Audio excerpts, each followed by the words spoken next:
Hey guys, tonight we're climbing into one of history's most miserable jobs, standing watch in a medieval tower where boredom, freezing stone, and the constant threat of death blend into one spectacularly awful experience. Picture yourself right now. It's barely dawn, maybe 5 a.m. on a November morning in 1320s England, and you're trudging up a muddy hillside toward a stone tower that looks less like a fortress and more like a tombstone pointing at the sky. Your breath makes little clouds in the frigid air. Your feet are already wet from the dew-soaked grass. And somewhere in your gut, you absolutely know that the next 16 hours are going to redefine your understanding of human suffering. You probably won't survive this with your sanity intact. And honestly, your body might not make it either. So, before you get comfortable, take a moment to like the video and subscribe, but only if you genuinely enjoy what I do here. And hey, I'm always curious. Drop a comment letting me know where you're watching from and what time it is for you right now. Are you in Tokyo at lunch? London at midnight? Somewhere in Texas at dinner time? I love seeing how this little community spans the globe. Now, dim the lights. Maybe turn on a fan for that soft background hum. And let's ease into tonight's journey together. The tower looms ahead of you, and with each step closer, you notice details that make your stomach sink. The stonework is crumbling in places. Chunks of mortar have fallen away, leaving gaps where wind whistles through like the tower itself is wheezing. There's a wooden door at the base, and it's hanging slightly crooked on iron hinges that have rusted into a permanent scream. You're not some knight or nobleman. By the way, you're just a regular person who got conscripted into this duty because you live in the village 3 miles south. And when the local lord needs warm bodies to watch for raiders, bandits, or invading armies, he doesn't exactly take volunteers. He takes whoever he can grab. Your predecessor, a gaunt man named Edmund, who looks like he hasn't slept since the Crusades, sits waiting by that crooked door. His eyes have this 1,000-yard stare that you'll come to understand intimately by sunset. Thank Christ. He mutters when he sees you, already gathering his threadbare cloak around his shoulders. Tower's yours. Bells up top if you see anything. Don't fall asleep or they'll put you in the stocks. And just like that, he's gone, practically running down the hill like the tower itself might chase him. You push open the door and the smell hits you first, a concentrated blast of damp stone, mildew, smoke from old fires, and something else you can't quite identify but suspect is related to the rats you can already hear scurrying in the darkness. The ground floor is barely 10 feet across, circular, with walls that are probably 4 feet thick. There's a crude fire pit in the center, just a ring of stones with some half-burned logs. And the smoke stains on the ceiling tell you that ventilation was not a priority when they built this place. Probably in the 1200s, if you had to guess. These watchtowers popped up all over England, Scotland, and Wales during the endless territorial squabbles between kings, lords, and anyone else with enough men and enough grudges. Medieval watchtowers weren't the romantic castle turrets you see in movies. Most were hastily constructed military necessities, built to give early warning of approaching threats and, theoretically, to provide a defensive position if things got really bad. Theoretically is doing a lot of work in that sentence, because as you look around this crumbling cylinder of stone, you realize that defending anything from here would require either a miracle or a complete lack of survival instinct from your attackers. The spiral staircase begins in the corner, and calling it a staircase is generous. It's more like someone chiseled irregular lumps into the stone wall at vaguely ascending intervals and called it a day. Each step is worn smooth and slightly concave from decades of feet, which means they're essentially ice rinks waiting to happen. The steps spiral up clockwise, and here's a fun fact that won't help you at all. They designed it that way deliberately. A right-handed swordsman coming up the stairs would have his weapon arm cramped against the central column, while a defender coming down would have full range of motion. Historians still argue whether this was brilliant tactical planning or just coincidental based on how spiral staircases naturally work. But either way, you're not thinking about medieval combat theory, right? No, you're rethinking about not breaking your neck. You start climbing, and immediately your thighs are burning. These steps are steep, way steeper than any modern staircase would be allowed. Your building codes, your OSHA regulations, your basic human dignity, none of that exists here. Each step is maybe 10 inches tall, and they're so narrow that your foot barely fits. You have to turn slightly sideways, placing each foot carefully, and you're only 10 steps up when you're already breathing hard. The stairwell is dark. There's one narrow slit window on arrow loop, technically about halfway up, and the thin shaft of early morning light it provides only makes the shadows seem darker. You can see maybe 3 steps ahead of you, maximum. The walls press in on both sides, and if you stretch your arms out, you can touch stone with both hands simultaneously. Something about that makes your chest tighten. You've never thought of yourself as particularly claustrophobic. But then again, you've never been inside a medieval watchtower before. 20 steps up, your hand touches something wet on the wall and you jerk it back instinctively. It's just condensation. The stone is literally weeping moisture, but in the darkness, your imagination fills in about 17 more disturbing options. The air is different here, heavier somehow, thick with centuries of dampness that has soaked into the very bones of the structure. You keep climbing. 30 steps. 40. Your calves are screaming now, and you're starting to understand why Edmund looked so haggard. How many times did he make this climb? How many times will you have to? The thought of doing this multiple times a day, every day, for weeks or months on end, settles into your mind like a stone into mud. At step 50-something EV, lost count, you reach the second level. There's a small chamber here, maybe 8 feet across, with a ceiling so low you have to hunch slightly. A wooden platform serves as the floor, and it creaks ominously when you step on it. There's a straw mattress in the corner. And by mattress, I mean a cloth sack that might contain straw or might contain dust and regret. It's honestly hard to tell. This is where you're supposed to sleep between watches, assuming you get to sleep at all. The arrow loops on this level are slightly wider than the one in the stairwell, and through them, you can see the landscape beginning to take shape in the dawn light.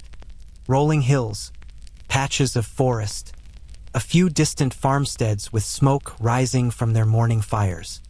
It would almost be pretty if you weren't currently standing in what amounts to a vertical stone coffin. But you're not done climbing. The watch platform is at the top, and that means more stairs. You eye the continuing spiral with something approaching hatred. Take a breath that tastes like mildew, and keep going. The second spiral is worse than the first because now you're tired and the stakes feel higher. You're probably 40 feet off the ground already, and these medieval builders weren't exactly worried about safety railings. The steps continue their clockwise curve, each one a small triumph of not falling, and your legs are genuinely shaking now. You pass another arrow loop and resist the urge to look out and down. Heights have never been your thing, and knowing that there's nothing between you and a fatal plummet except your own exhausted grip on these damp stones isn't helping. Finally, Finalia, see light above. Real light, not just the thin gruel that filters through arrow slits, but actual open sky. 10 more steps. 5. Your head emerges onto the watch platform and you haul yourself up the last few steps like you're summiting Everest. The watch platform is maybe 12 feet in diameter, surrounded by battlements that come up to your chest. Crenellations, the pointy up and down bits, provide some cover if you crouch, but mostly they just make the whole thing look like a crown for the world's most uncomfortable giant. The floor is stone, solid at least, but completely exposed to the elements. There's no roof, no shelter, nothing between you and the sky except air. And it's cold. Holy hell, it's cold up here. The wind hits you immediately, whipping across the open platform with nothing to slow it down. Your cloak a thin wool thing that's probably older than your grandfather snaps and billows uselessly. The sun is just cresting the horizon, painting the sky in shades of pink and orange that would be beautiful if you could feel your fingers. You try to appreciate the view.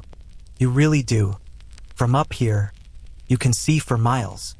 The village where you live is a cluster of brown and gray shapes to the south.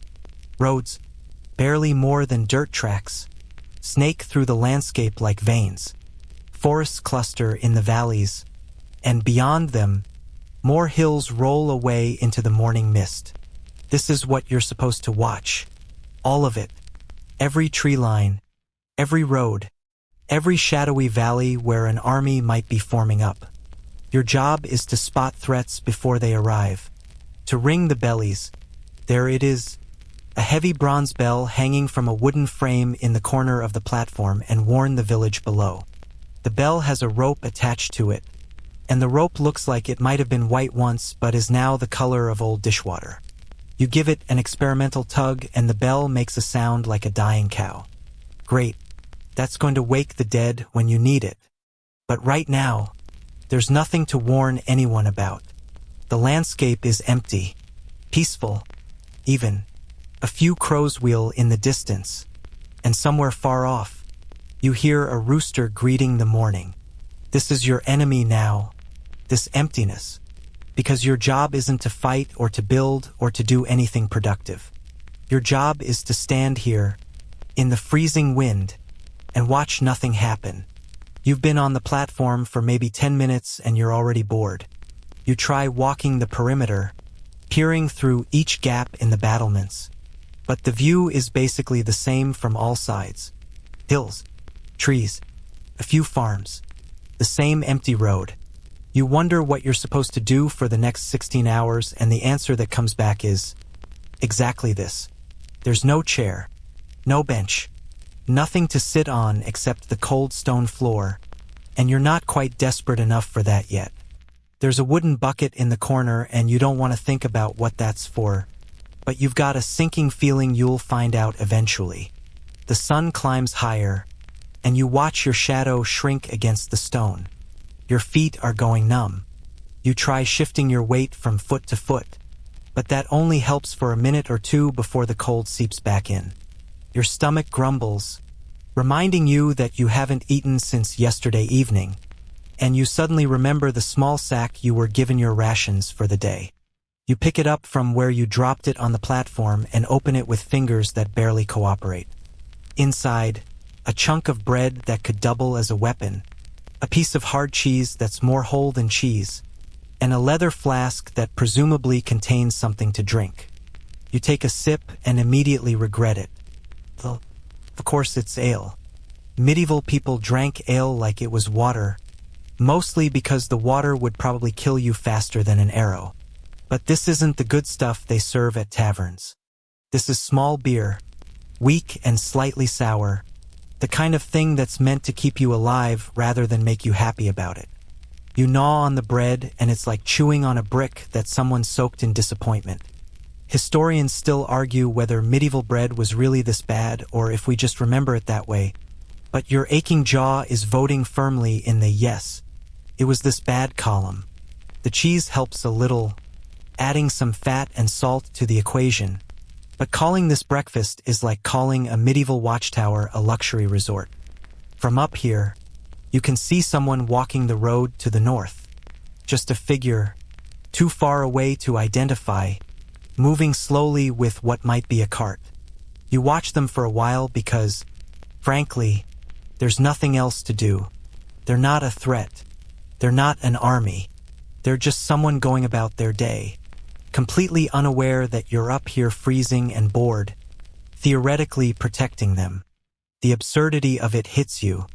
You're standing on a pile of rocks, eating terrible food, slowly freezing to death, so that you can watch empty hills and ring a bell if something bad shows up. And the kicker? Something bad probably won't show up. Most days in medieval England were peaceful, in the sense that nobody was actively being invaded at that exact moment. Raiders and bandits were real threats, sure, and armies did march and kingdoms did clash. But on any given day, the odds were that you'd see absolutely nothing worth ringing a bell about. Which means the real enemy isn't some approaching army. It's time itself, 16 hours of it, stretching ahead of you like a prison sentence. And you've barely survived the first one. You lean against the battlements and stare at the horizon, and already feel your mind starting to drift, starting to play tricks, starting to cope with the soul-crushing boredom of medieval military service. And this is just the beginning. The tower's architecture reveals its cruelty slowly, like a trap you don't realize you've walked into until it's too late. You've been on the watch platform for maybe 2 hours now, and the cold has settled into your bones with the permanence of a gravestone. Your feet have gone from numb to painful to numb again, cycling through the stages of frostbite preview. But it's not just the cold that's getting to Utes the space itself, or rather, the complete lack of it. You decide to go back down to the second level, thinking maybe you can warm up by the fire pit on the ground floor, or at least escape the wind for a few minutes. The moment you start down those spiral stairs, you remember why Edmund looked so desperate to leave. Going down is somehow worse than going up. Your legs are already shaky from standing in the cold, and now you're descending steps you can barely see, each one worn smooth as glass, in a stairwell so narrow that if you start to fall, there's nowhere to catch yourself except the next stone step rushing up to meet your face. You take it slow, one hand pressed flat against the outer wall, the other trailing along the central column.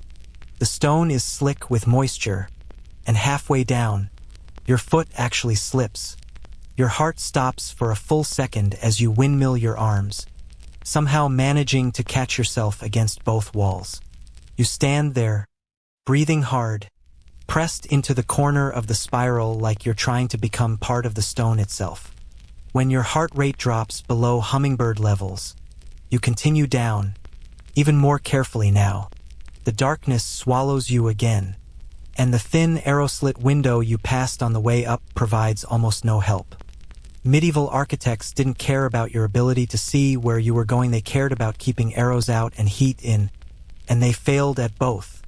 You finally reach the second level and step onto that creaky wooden platform. The ceiling presses down on you, maybe 6.5 feet of clearance, which would be fine if you were a medieval peasant who grew up malnourished. But you keep wanting to duck, convinced you're about to crack your skull on stone. The room feels like it's designed for someone smaller, someone who didn't need personal space or the ability to stand up straight. The straw mattress in the corner looks even less appealing in daylight, and daylight is generous, given that the only illumination comes from those narrow arrow loops. You can see mouse droppings scattered across the wooden floor, little dark pellets that tell you exactly who your roommates are going to be during your off hours. There's a wooden chest against the wall, probably for storing whatever personal items a watchman might have, but the lid is slightly askew and you can see cobwebs inside. This is where you're supposed to sleep. This 8-foot-wide stone cylinder with its sagging mattress and rodent population is your bedroom for the duration of your service. The thought makes something in your chest tighten. You've seen prison cells in documentaries that look more inviting. You continue down to the ground floor, and the spiral stairs deposit you back in that smoke-stained circular room. The fire pit beckons, at least you can get warm, right? You kneel down and examine the half-burned logs. There's some kindling in a basket nearby, dry enough to use, and after a few minutes of work with flint and steelies, you have to know how to do this now. Matches won't be invented for another few centuries. You get a small flame going. Smoke immediately begins to fill the room. There's supposedly a hole in the ceiling for ventilation, but it's either too small or too clogged with soot to do much good. Within minutes, you're coughing, eyes watering, and you realize why the ceiling is so black. Every fire ever lit in here has left its mark, and now you're adding to the collection while simultaneously choking on the accumulated residue of decades of watchmen trying not to freeze to death. You have a choice: freeze or suffocate. Medieval comfort was all about choosing which form of misery you could tolerate longest. You opt for a middle ground, building the fire just large enough to provide some warmth, but not so large that you'll pass out from smoke inhalation. It's a delicate balance, and you're not sure you've got it right, but at least your fingers are starting to tingle with returning sensation. You hold your hands over the flames and try to ignore the smoke making your eyes stream. The door that crooked, complaining door doesn't seal properly. You can see daylight around the edges, and wind whistles through the gaps with a low moan that sounds almost alive. Draft control was apparently not a concern in medieval tower construction. The thick walls are supposed to provide insulation, and they probably do compared to being outside, but better than completely exposed to the elements is a low bar for comfort. You look up at the ceiling and trace the path to the second level, then to the watch platform above that. The tower is maybe 50 feet tall, total. 50 vertical feet of cramped, dark, damp stone that you're now responsible for. The ground floor is your fire room, where you can warm up and choke simultaneously. The second floor is your sleeping chamber, where you can rest among the mice and contemplate your life choices. And the watch platform is your office, where you can freeze while staring at empty hills. There's no kitchen, no bathroom. Well, we'll get to that nightmare later. No common room, no library, no entertainment of any kind. The tower is purely functional, designed to fulfill exactly one purpose: give someone a high place to stand and look for danger. Everything else, all the basic human needs like warmth, food, sanitation, comfort, or mental stimulation, were afterthoughts at best. You think about the castles you've seen in pictures, with their great halls and tapestries and multiple rooms. This isn't that. This is the medieval military's version of a budget outpost, built as cheaply and quickly as possible, meant to be manned by people who had no choice in the matter. You're not nobility.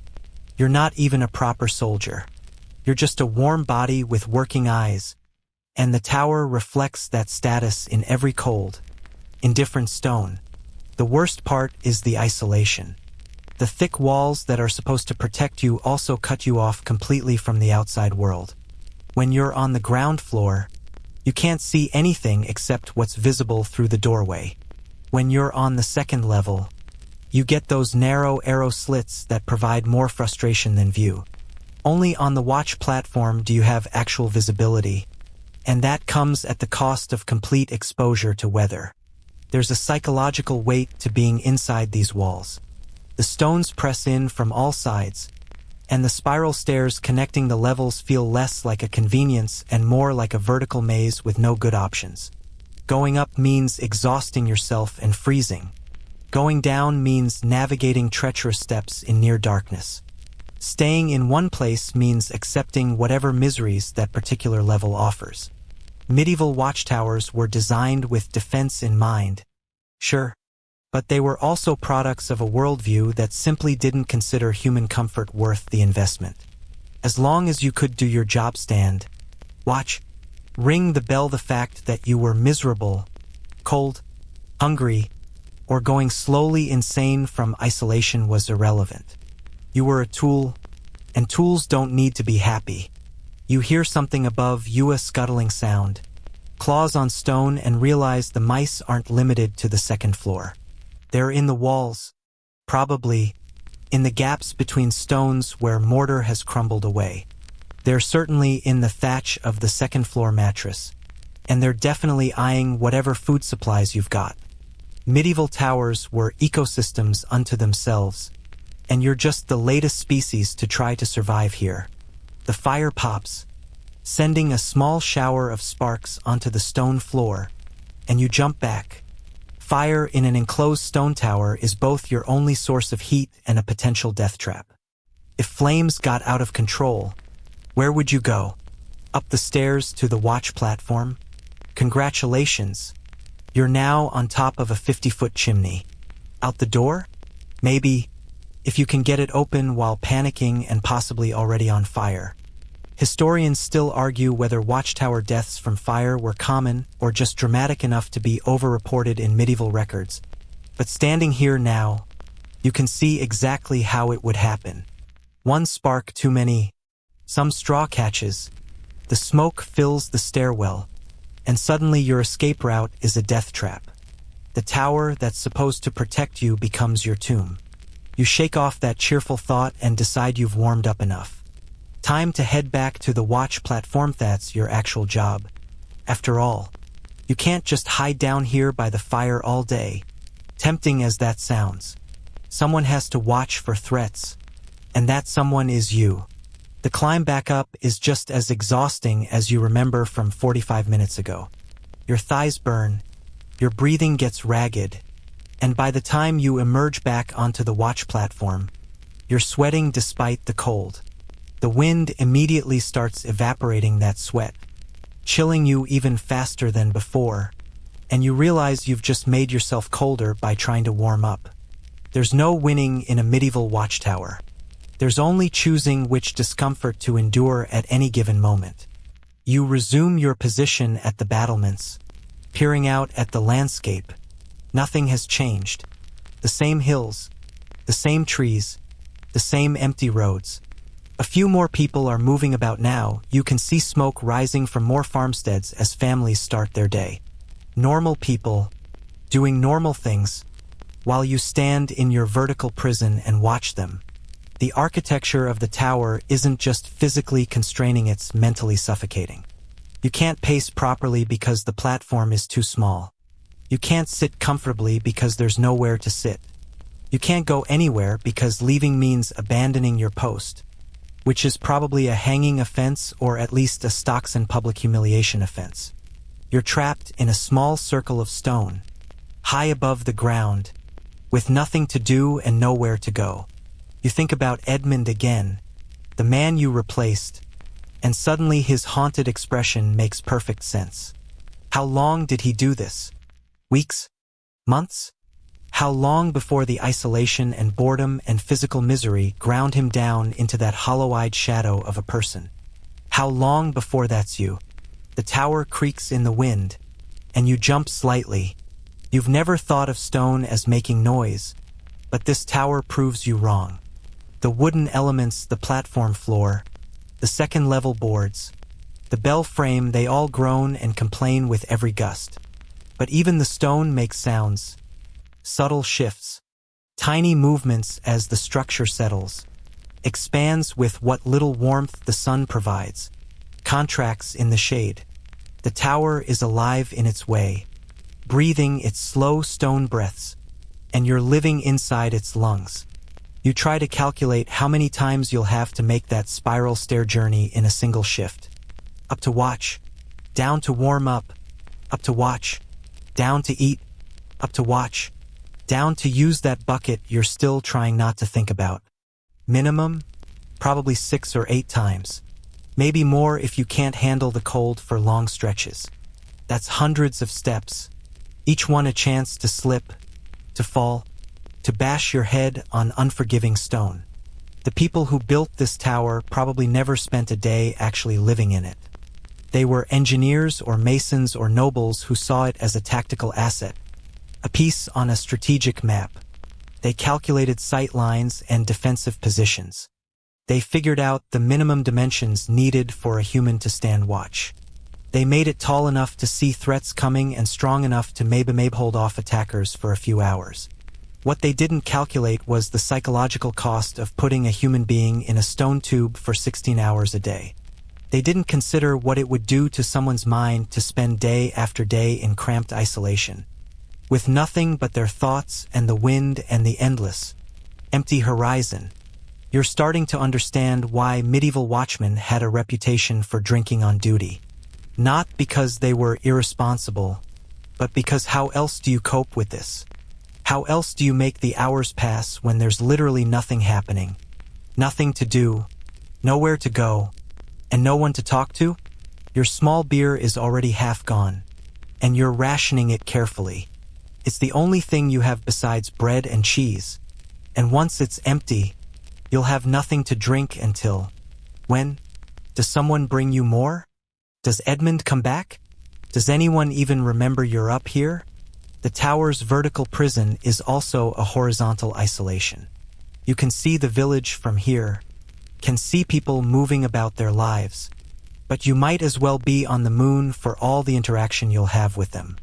You're close enough to see civilization, far enough away to be completely cut off from it. You complete another circuit of the platform, checking each direction because that's your job, and confirm what you already knew. Nothing. No threats.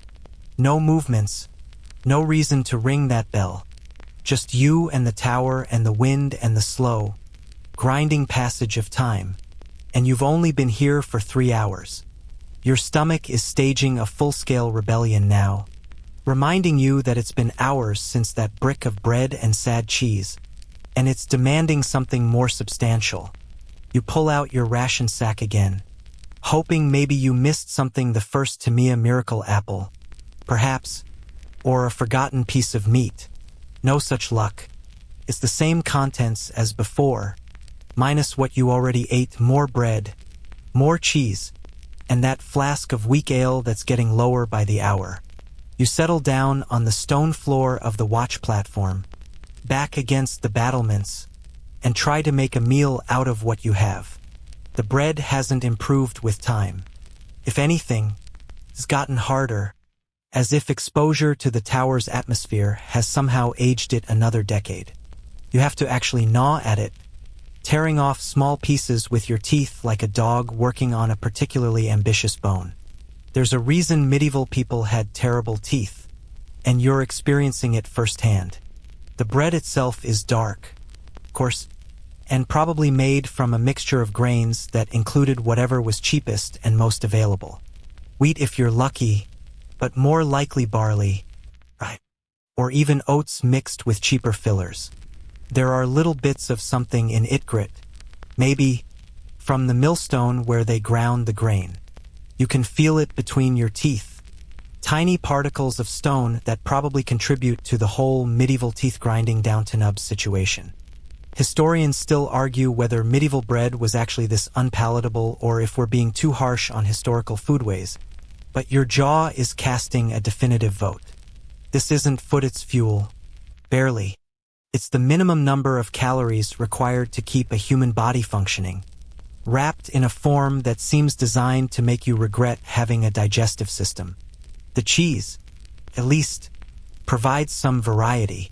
It's hard cheese, the kind that could probably survive a nuclear winter, with a sharp, salty taste that cuts through the bland misery of the bread. There are actual holes in it, not the nice, symmetrical Swiss cheese holes from your time, but irregular gaps where age or mold or tiny cheese-dwelling creatures have carved out territories. You pick at the suspicious spots and eat around them, telling yourself that medieval people ate worse and survived. They did survive, technically, though thrived would be overstating it. The average medieval diet for someone of your social class, a conscripted peasant pulling tower duty, was brutally limited. Bread and ale formed the foundation, supplemented by whatever vegetables were in season, not many in November. The occasional bit of pork or fish if you were fortunate, and a whole lot of hoping you didn't develop scurvy. Fresh fruit? Forget it. Most fruit was either dried for preservation, turned into preserves, or claimed by someone higher up the social ladder. Vegetables existed, sure, but the variety would depress you. Cabbage, onions, turnips, leeks, basically. If it could grow in terrible soil and survive a British winter, it was on the menu. Anything else was for people with money. Your rations here in the tower represent the absolute minimum. Whoever provisioned you, probably the local bailiff or reeve managing the Lord's requirements, calculated exactly how little they could give you while still technically keeping you alive. The bread will keep you from starving. The cheese provides some fat and protein. The ale gives you hydration without the risk of waterborne diseases that could kill you faster than any raiding party. But calling this breakfast or lunch or any other meal name feels like an insult to food everywhere. This is survival rations with delusions of adequacy. You take another swig of ale to wash down the bread, and the sour, yeasty taste does nothing to improve the experience. Medieval small beer was typically around 2 to 3% alcohol, enough to kill bacteria in the water it was made from. Not enough to get you actually drunk, though you're starting to wish it was stronger. The brewing process was crude compared to modern standards, and you can taste it. There are sediments floating in the liquid, little particles that you try not to think about too hard. The flask is almost empty now, and panic sets in. What happens when it runs out? You're supposed to be here until sunset, that's still hours away, and you're going to be completely out of liquid. Do you just suffer? Wait for dehydration to set in while you stand watch? The tower doesn't have running water. Obviously. There's no well up here. No rain barrel. Nothing. Whatever you brought with you is all you get.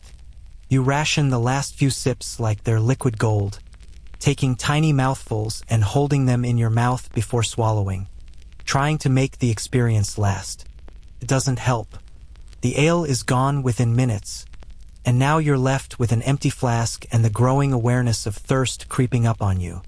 From your position on the ground, you can see the wooden bucket in the corner of the watch platform. You've been avoiding looking directly at it, but your bladder is starting to make demands, and you know what that bucket is for. Every tower needed a latrine system of some kind, and in these smaller watchtowers, system is a very generous term for bucket you eventually have to carry down the stairs. You're not at that point yet, thankfully, but the awareness of it lurks in the back of your mind. Eventually, probably soon, you're going to have to confront medieval sanitation in its most basic, humiliating form. For now, you try to distract yourself with the view, but even that reminds you of food and water. You can see a stream from up here, a thin ribbon of water winding through the valley about a mile away. People are probably collecting water from it right now, filling buckets and jugs, taking for granted the ability to just drink when they're thirsty. You'd kill for that simple privilege. Well, maybe not kill, but you'd definitely climb down 50 feet of treacherous spiral stairs and walk a mile, which in your current state feels about equivalent. The sun is higher now, probably mid-morning, and your shadow is a small dark pool on the stone. Your stomach has moved past angry grumbling into a kind of hollow resignation. The bread and cheese are sitting in there like stones, not quite satisfying, not quite enough, just present. You wonder what the evening ration will be, probably the same. If you're lucky, maybe they'll switch it up with some dried fish that tastes like salted leather. Variety. There's a whole science to medieval tower provisioning that you're becoming intimately familiar with. Everything has to be non-perishable because there's no refrigeration. Everything has to be lightweight enough to carry up those murderous stairs but calorie-dense enough to sustain a human. Everything has to be cheap because lords don't get rich by generously feeding their conscripted watchmen. The result is what you're experiencing. The absolute minimum food science of the 14th century, designed to keep you upright and watching without any consideration for whether you enjoy the experience. You're a biological alarm system, and alarm systems don't need good food, they just need fuel. You think about the meals you take for granted back in your time. Fresh vegetables, clean water from a tap, fruit that doesn't cost a week's wages, meat that's actually tender, bread that doesn't require a battle plan to consume. The sheer variety of it all, dozens of cuisines, hundreds of ingredients, all available at a moment's notice. Here, you get bread and cheese and weak ale, and you're supposed to be grateful for it. A rat appears at the top of the stairs, nose twitching, clearly having smelled your food from wherever it lives in the tower's walls. It's a bold little thing, brown and sleek, completely unafraid of you. Sits there, watching you with black bead eyes, waiting to see if you'll drop crumbs or, ideally, die and become a much larger meal. You throw a small stone at it not to hurt it, just to shoo it away, and it scurries back down the stairs with an indignant squeak. But you know it'll be back. Rats in medieval towers were as inevitable as the cold and the damp. They lived in the walls, nested in the straw mattresses, and competed with you for whatever food scraps existed. Some watchmen probably befriended them out of sheer loneliness. Some probably hunted them for sport, or food, or both. The thought of eating rat makes your stomach turn, even though you know medieval people did it when times got desperate. Siege rations sometimes included rats, along with cats, dogs, and anything else with calories. You're not quite there yet. You still have half a loaf of rock-hard bread, but the day is young and your optimism is fading. You pull yourself up, knees cracking, and return to the battlements. The landscape hasn't changed. Shocking. No armies, no raiders, no threats. Just the same hills and trees and distant farms. Your job is to watch this emptiness and somehow stay alert enough to notice if the emptiness changes. But your mind keeps drifting back to food. What are people in the village eating right now? Probably not much better than you.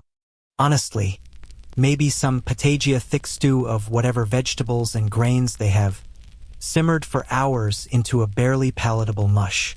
Maybe some fresh bread if they bake today, though fresh is relative when you're talking about medieval grain quality. The lord of the manor, Thuff's eating well. Roasted meats, probably. Pies filled with game birds. Actual spices that cost more than you'll earn in a year. Wine instead of small beer. White bread made from pure wheat flour. Soft and delicious and completely inaccessible to you.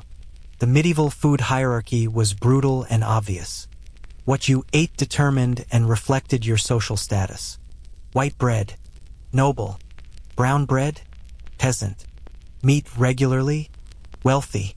Meat occasionally, common. Meat never, unfortunate. Your tower rations place you firmly at the bottom of this culinary ladder, barely a rung above starving. There's a quirky historical detail that might amuse you if you weren't so hungry. Medieval people believed that your diet directly influenced your moral character. Of course, heavy foods were thought to produce coarse, heavy thoughts. Refined foods were supposed to refine the mind. By that logic, your bread and cheese diet is apparently turning you into a coarse, simple person.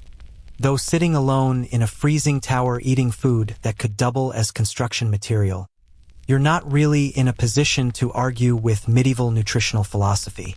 Your stomach gurgles again, a long, unhappy sound that echoes slightly off the stone. You've got hours to go before your shift ends, and already you'd trade a significant portion of your remaining lifespan for a hot meal, a cold beer, an actual beer, not this medieval dishwater, and some think that doesn't taste like punishment. But that's not happening. What's happening is you're going to stand here, hungry and thirsty, watching an empty horizon until the sun sets. And tomorrow, you'll probably do it again. And the day after that, the rat reappears at the top of the stairs, bolder now, creeping toward where you were sitting. It finds a crumb you didn't notice, not sure if it's from your bread or left behind by Edmund or maybe even some watchman from decades ago. And it sits there, nibbling, staring at you like you're the intruder in its home. Maybe it's right. Maybe this tower belongs to the rats now, and the humans are just temporary guests who cycle through, each one learning the same lessons about hunger, cold, and the specific misery of medieval military rations. You let the rat have its crumb.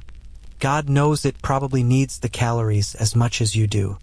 The hours are doing something strange now, stretching like taffy, each minute expanding to fill what feels like the space of 10. You've been watching the horizon for what must be 5 hours, maybe 6, and the boredom has transcended anything you thought possible. This isn't the boredom of waiting in line or sitting through a dull meeting. This is existential boredom, the kind that makes you question the basic structure of reality and wonder if time has actually stopped and you just haven't noticed yet. You've counted the stones in the battlements. Twice. There are 147 of them, if you're counting correctly, which you're probably not because somewhere around stone 83 your mind started wandering and you had to start over. You've watched clouds drift across the sky at their glacial pace, making up stories about their shapes until you ran out of creativity and just started naming them. Cloud 1, Cloud 2, cloud that looks like it's mocking me. The landscape has become so familiar that you could probably draw it from memory with your eyes closed. That crooked tree on the eastern hill. The farm with the red door to the south. The road that curves like a lazy river through the valley. You've watched a single cow move from one side of a field to another, and it was genuinely the most exciting thing that's happened in the past 2 hours. Your mind is playing tricks on you now. You keep seeing movement that isn't their shadows that resolve into trees, clouds that look like riders, birds that your brain insists might be smoke signals. You jerk to attention, heart racing, only to realize it's nothing. Again, the boy who cried wolf had nothing on the bored watchman who sees armies in every shifting branch. This is the real torture of tower duty. Not the cold or the hunger or even the terrible sanitation situation you're still postponing, but the crushing, soul-destroying monotony. Human brains aren't designed for this. We're pattern-seeking, stimulus-hungry machines, and you're stuck in an environment with almost zero input. The same view, the same sounds wind, the occasional bird, your own breathing, the same absence of anything happening. You try exercises to keep your mind sharp. You recite prayers, because that's what medieval people did when they needed to pass time, though you're running out of prayers you actually remember. You sing quietly to yourself, but your voice sounds hollow and small against the vast emptiness of the landscape. So you stop. You try doing math in your head, calculating how many heartbeats until sunset, but that just makes you more depressed when you realize the number is somewhere in the tens of thousands. The sun is past its peak now, beginning the slow descent toward the western horizon, and you'd swear it's moving slower than normal just to spite you. Every time you check its position, it seems to have barely budged. Time isn't just slow, it's actively malicious. A bird lands on the battlements, just for a moment, and you practically leap at it with excitement. A visitor, something new. The bird, sensibly, immediately flies away, leaving you feeling rejected by a creature with a brain the size of a walnut. That's where you are now, desperate for interaction with wildlife that wants nothing to do with you. You complete another circuit of the platform, because at least moving creates the illusion that something is happening. North, empty hills. East, more empty hills with that crooked tree. South, the village, where people are going about their lives, probably eating lunch right now. The bastards. West, even more hills, plus the forest where theoretically bandits could emerge. But let's be honest, they're probably not going to. Historians still argue whether Watchtower duty was genuinely necessary or just security theater meant to make lords feel like they were doing something about border defense. Standing here now, you're leaning heavily toward theater.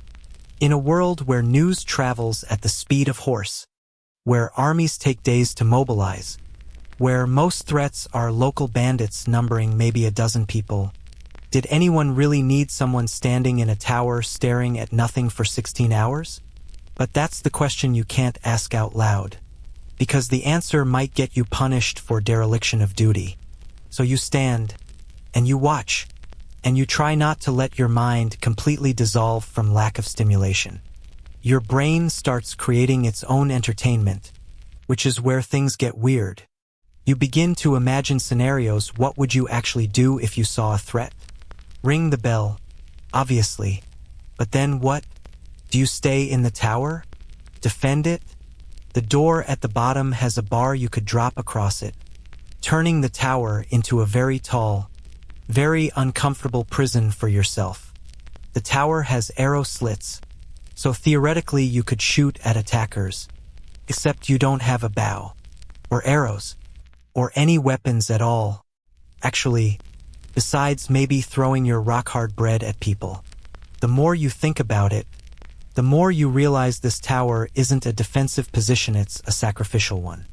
You're here to see danger coming and warn others, but there's no real plan for your own survival. You're essentially bait with a bell. That's a cheerful thought to sustain you through the next several hours of mind-numbing tedium. You notice your shadow has gotten longer again, stretching across the stone platform like it's trying to escape this place. You don't blame it. If you were a shadow, you'd run too. The air is getting slightly cooler as the afternoon wears on, which you didn't think was possible because you were already cold. But apparently there are degrees of freezing you haven't experienced yet. Movement catches your eye on the northern road. Actual movement this time, not your imagination.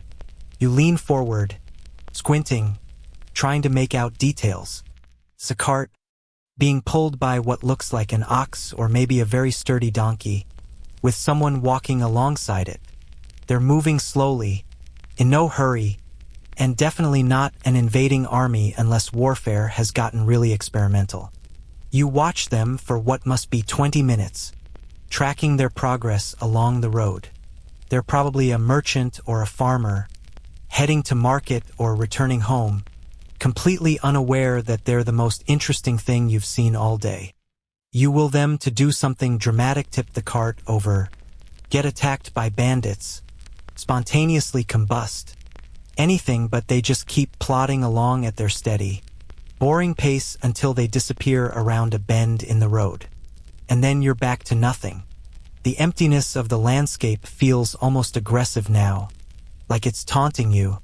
Look at all this space where things could happen but won't. See these roads where armies could march but don't. Observe these forests where bandits could hide but probably aren't. It's the promise of purpose without any actual fulfillment. You try to remember what Edmund told you when you arrived. Don't fall asleep or they'll put you in the stocks. That was it. That was the extent of your training. No instructions on what to do if you actually see something. No guidance on how to stay sane during endless hours of nothing. Just a threat about the consequences of failure. Medieval management skills were really something special. Your legs are aching now from standing, but sitting on the cold stone feels worse. You try leaning against the battlements, but the stones are so cold they seem to pull heat directly out of your body like vampires for warmth.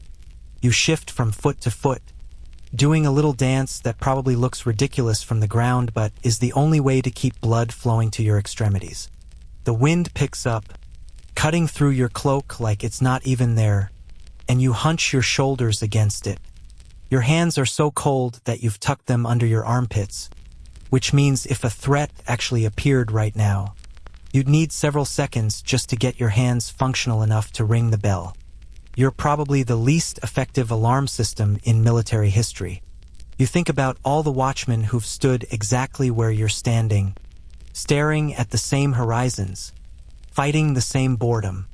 Decades of men, cycling through this tower, each one probably having the same thoughts. Did any of them ever see actual danger? Did Edmund, during his time here? Or was it just endless days of nothing, punctuated by more nothing, until you were either relieved of duty or died of old age? There's probably a philosophical lesson in here about the nature of duty, about doing necessary but unrewarding work, about standing guard against threats that might never come. But you're too cold and bored to figure out what that lesson is. Right now, philosophy feels like something people indulge in when they're warm and fed and not stuck in a medieval watchtower. The sun continues its crawl across the sky. Birds wheel in the distance, lucky bastards with their ability to fly away from boring places. The village smoke rises in thin columns. Somewhere far off, a dog barks. The world continues to turn, indifferent to your suffering. You check the sun's position again and do some rough calculation. Still at least 4 hours until sunset. For more hours of this, the number feels impossible, like trying to imagine infinity. How do you fill 4 hours when nothing is happening and nothing is going to happen? You could go down to the second level, maybe rest your legs, But that means navigating those treacherous stairs again. And besides, that's definitely where the sleeping happens, not the watching. If someone checked on you and who knows, maybe someone willing found you lounging around instead of vigilantly watching, that's a stocks-worthy offense at minimum. So you stay. You watch. You count clouds again because you've forgotten what number you were on. You try to remember songs from home, but they feel distant and dreamlike, like they belong to a different person in a different life. You consider starting a conversation with the rat, which you're pretty sure you saw creeping around the edge of the platform earlier.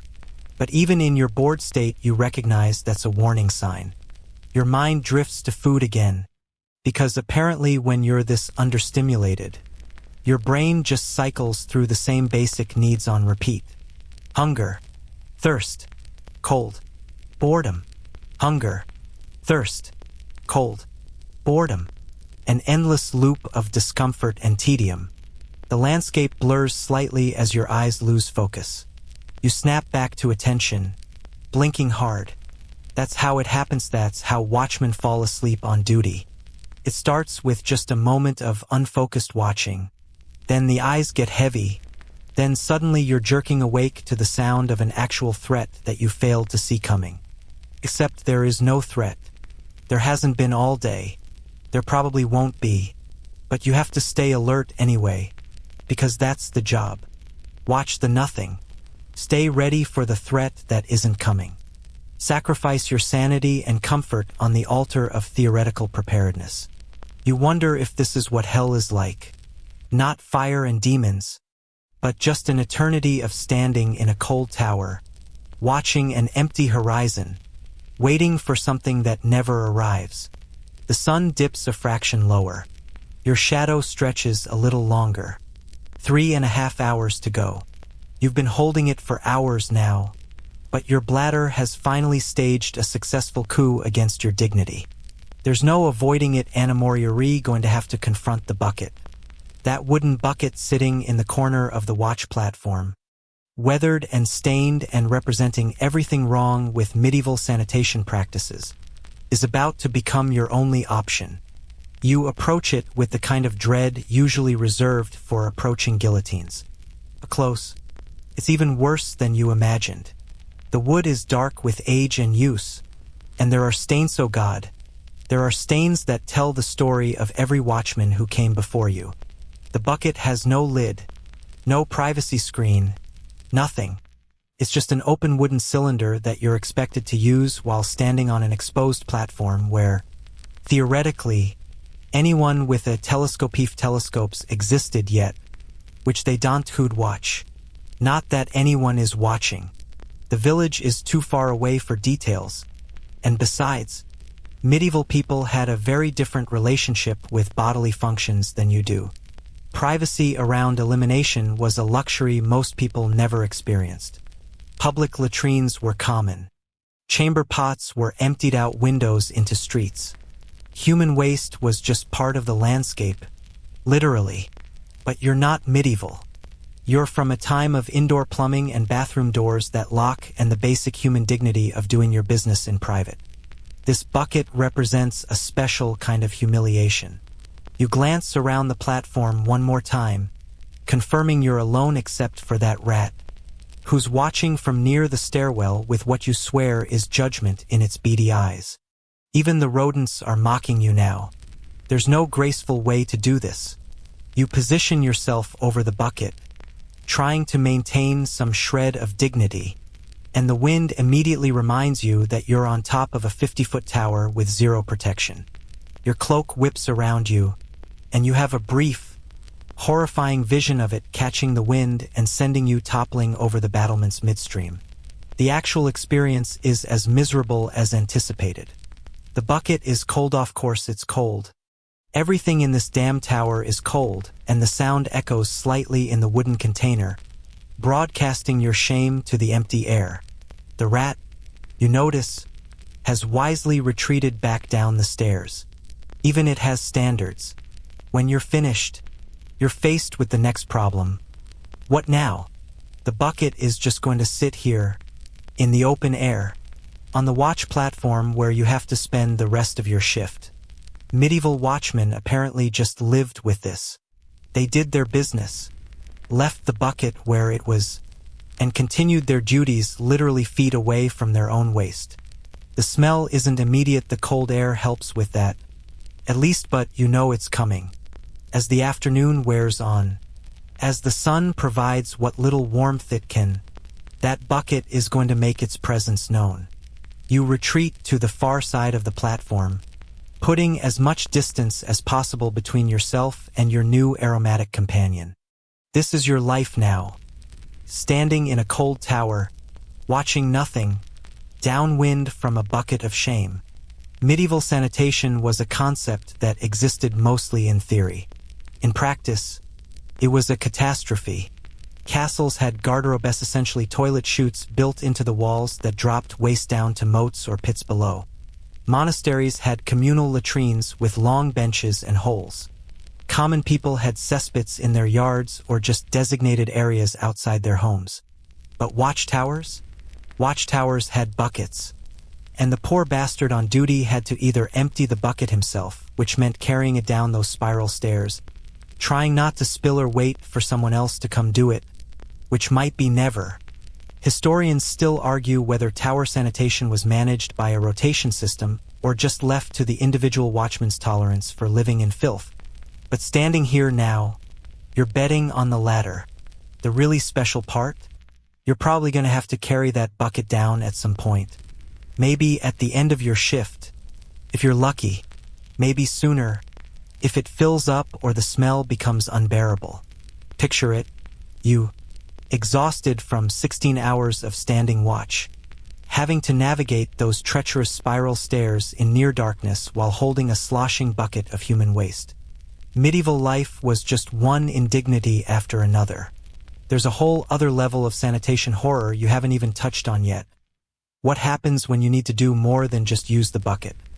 The bread and cheese sitting in your stomach like rocks are going to have to exit eventually, and when they do, that bucket is going to become even less pleasant. Medieval people didn't have toilet paper. Let that sink in for a moment. They used whatever was available: moss, leaves, rags, hay, sometimes just their hand and a nearby water source. In a watchtower, you'd be lucky to have some straw or old cloth. More likely, you'd have to make do with. Well, let's not think about that right now. The Romans, centuries before this, had public bathrooms with sponges on sticks that everyone shared, soaked in vinegar or salt water between uses. Somehow, medieval sanitation managed to be worse than shared sponge sticks. That's actually impressive, in a horrible way. You're standing here, in 1320s England, in what's supposed to be a defensive military position, and you're realizing that the greatest threat to your well-being isn't enemy army as it's dysentery. Waterborne diseases killed more medieval people than wars ever did. The fact that you're drinking ale instead of water is literally a survival strategy, because the brewing process killed some of the pathogens that would otherwise destroy your digestive system. But even ale can't protect you from everything. That bread you ate was made with flour ground by millstones that might have added grit and rat droppings to the mix. The cheese probably had more bacteria cultures than a modern laboratory. Your hands, which you have no way to properly wash up here, touched all of it before touching your mouth. Medieval people lived in a constant state of low-grade digestive distress. Parasites were common. Intestinal worms were just part of life. Food poisoning was a regular occurrence. The fact that anyone survived to adulthood is less a testament to human resilience and more evidence that evolution really wanted the species to continue despite our best efforts. You look at the bucket again and try to calculate the odds that you'll make it through this shift without serious digestive consequences. Not great, if you're being honest. That bread could be carrying anything.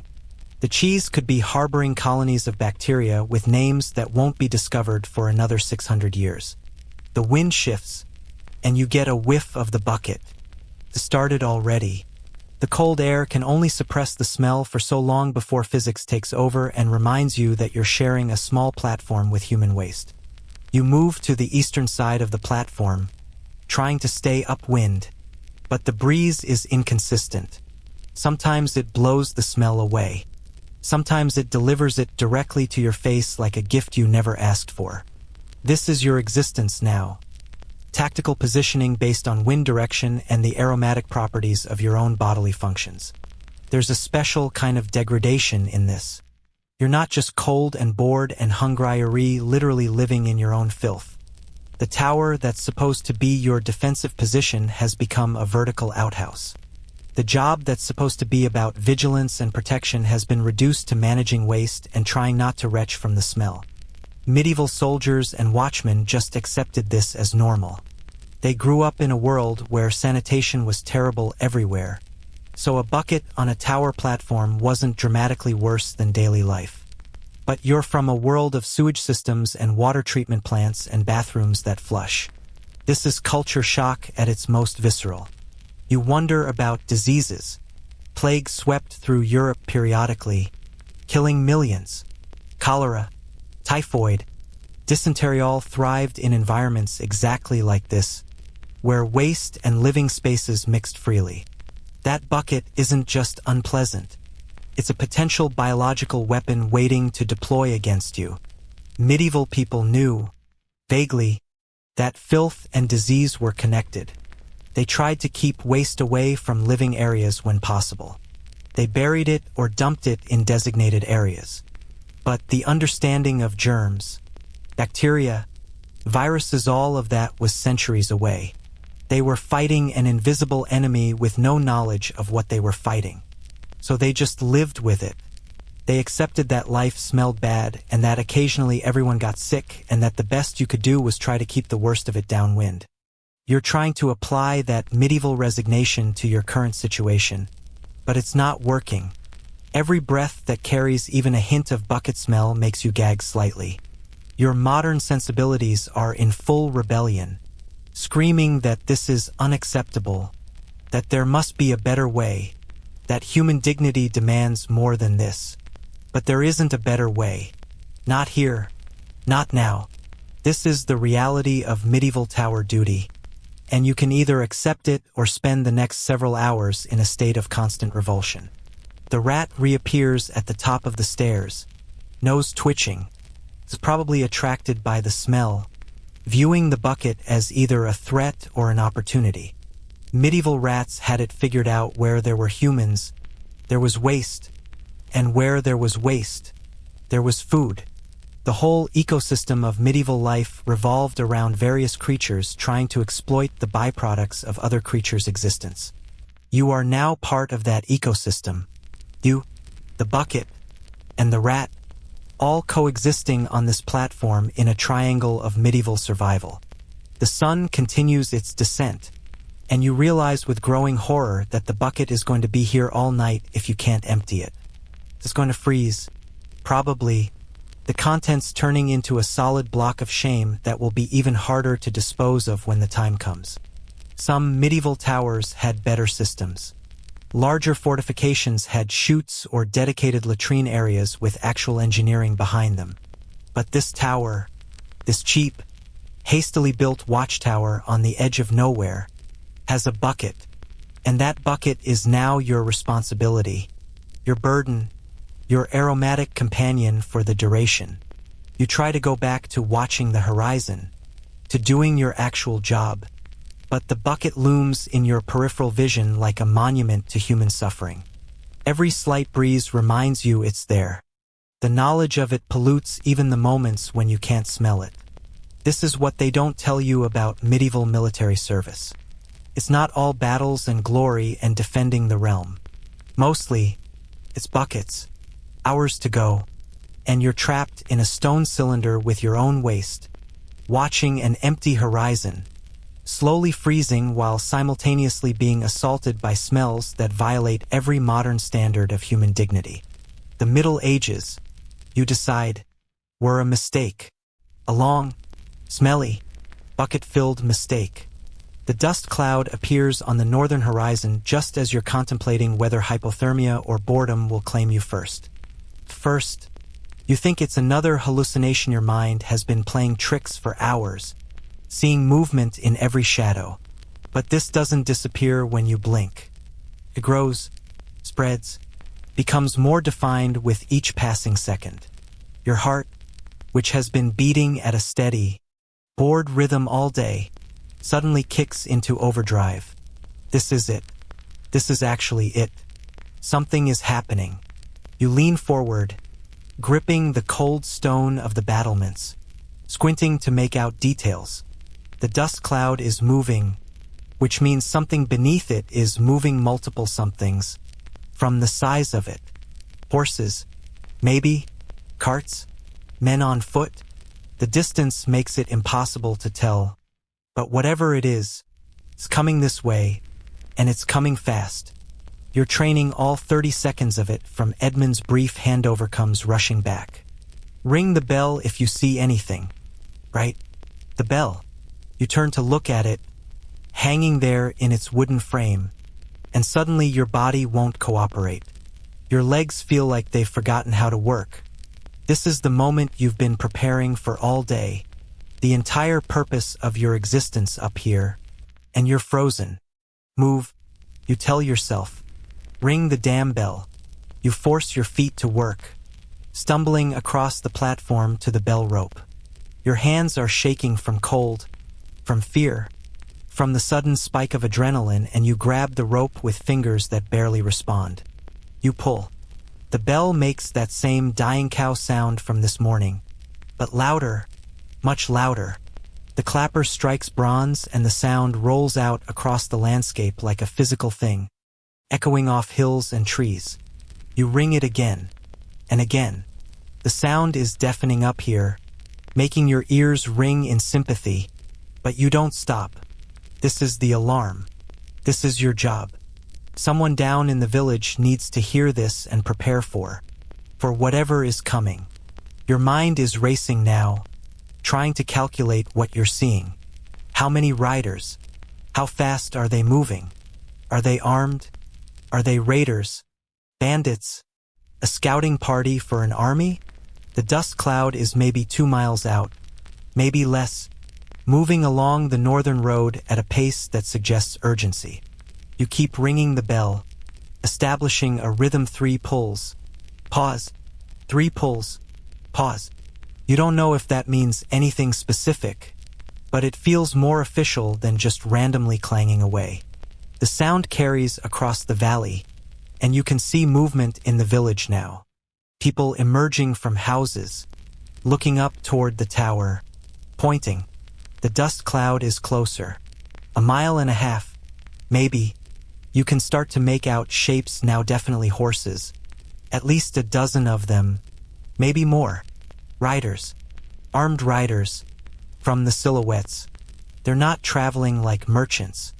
They're moving in a formation, tight and purposeful. This is real.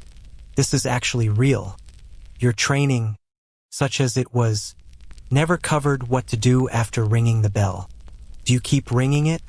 Do you stop and prepare to defend the tower? Do you run? The problem is you have no weapons, no armor, nothing except the clothes on your back and a tower full of spiraling death trap stairs. You ring the bell a few more times, then stop to watch. The riders are close enough now that you can see details. Chain mail, glinting in the afternoon sun. Helmets, spears or lances, hard to tell which. These aren't bandits. Bandits don't have that kind of equipment.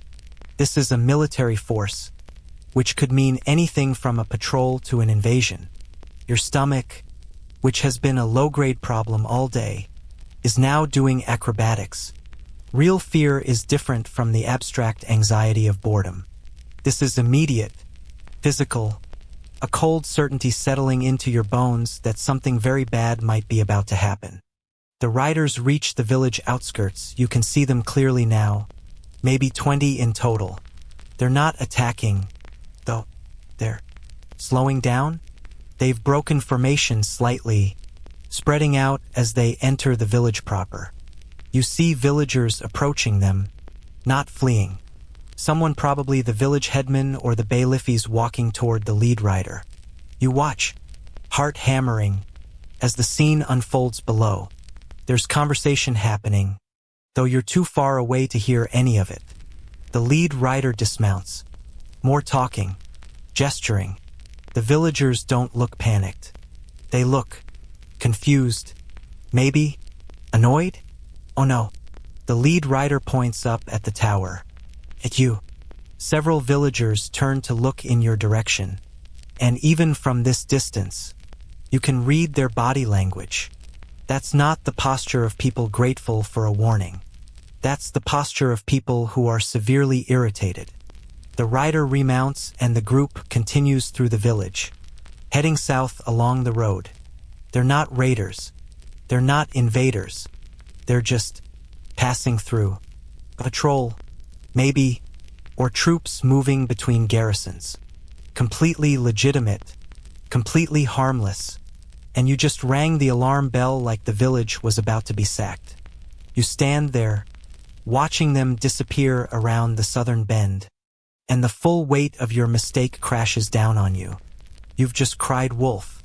You've just interrupted everyone's day, pulled them from their work, their meals, their lives for a threat that didn't exist. Medieval false alarms probably carried consequences. Stocks-level consequences. At minimum, public humiliation. Maybe worse. You rang the bell, which means you triggered whatever emergency protocols the village has. People probably grabbed weapons, secured valuables, prepared to flee or fight, all for a routine military patrol that was never a threat to begin with. But how were you supposed to know? You've never done this before.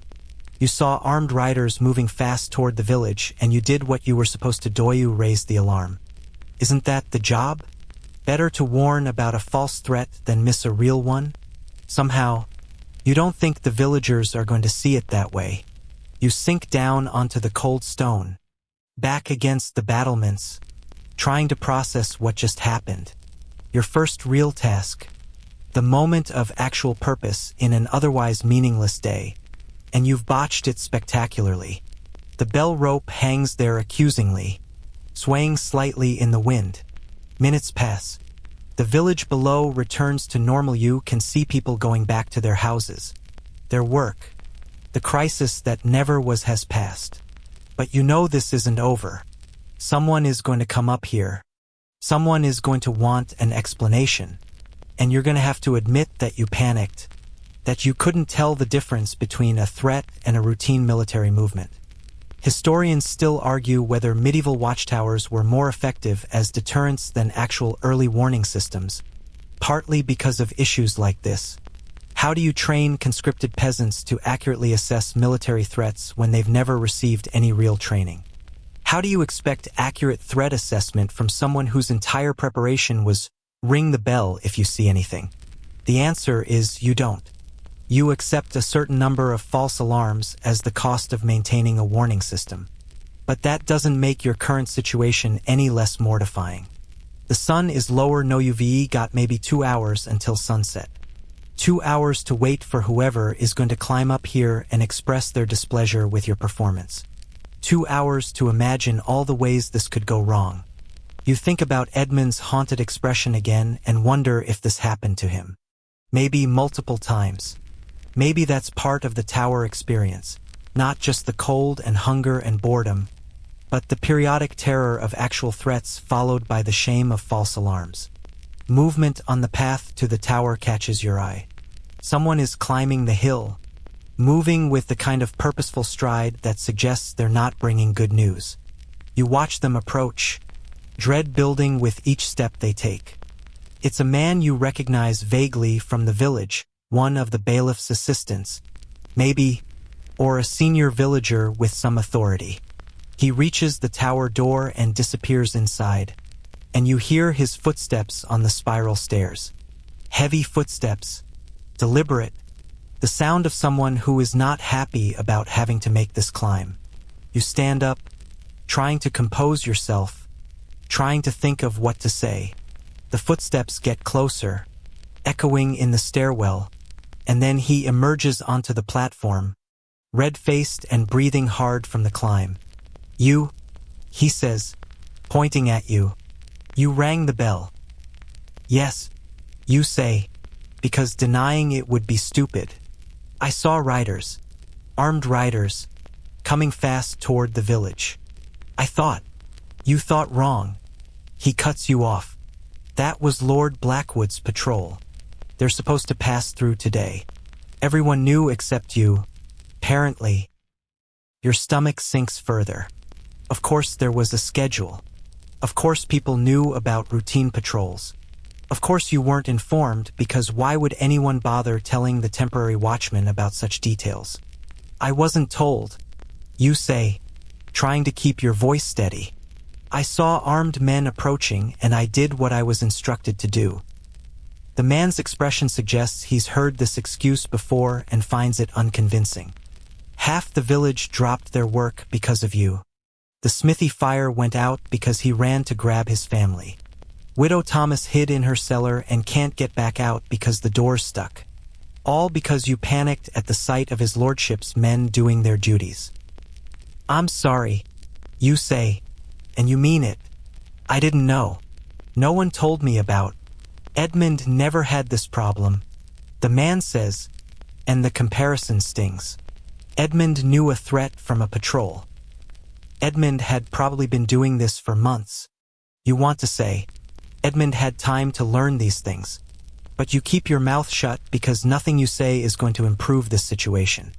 The man looks around the platform, notices the bucket in the corner, wrinkles his nose, and shakes his head. You stay here. You watch. And you don't ring that bell unless the tower itself is on fire. Understood?